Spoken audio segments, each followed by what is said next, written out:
آج ہے والذین تدعون من دونہ، جن کو تم پکارتے ہو اس کے سوا، ما یملکون من قطمیر، وہ اختیار نہیں رکھتے ہیں ایک جلی کا۔ قطمیر جلی، کھجور ایک ہاتھ میں لے لو نا، کھجور تو کھجور کو کہتے ہیں تمراتن، اس کی گٹلی نواتن،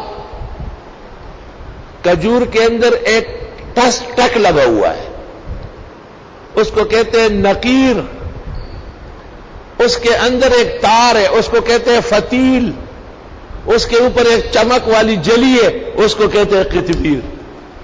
یہ کھجور کے ٹھولا مسئلہ رہا۔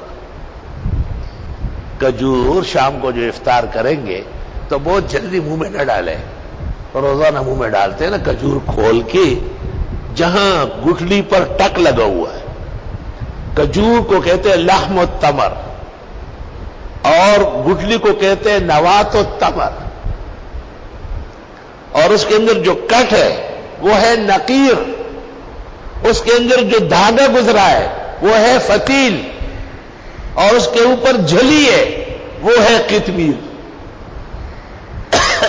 اس لیے تو لوگ کہتے ہیں کہ ترجمہ قرآن اور بخاری یہ ادیب سے پڑھنا چاہیے، جس کو عربی کا ادب حاصل ہو، تاکہ لفظ کے کنہ سے آگاہ کرے آپ۔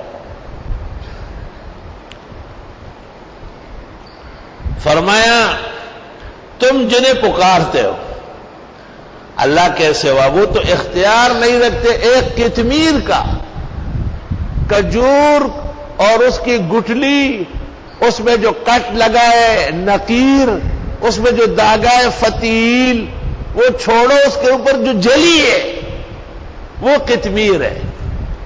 یعنی کھجور 5 چیزوں کا نام ہے، وہ بقیہ تو چھوڑو، اس ایک جلی کی قدرت اس کو نہیں ہے۔ اشارہ ہے کہ سب سے بڑا نظارہ جو قدرت کا ہے وہ کھجور کے اندر جلی لانا ہے۔ یاد رکھنا، اگر یہ جلی نہ ہوتی تو کھجور 2 دن میں سڑ جاتا۔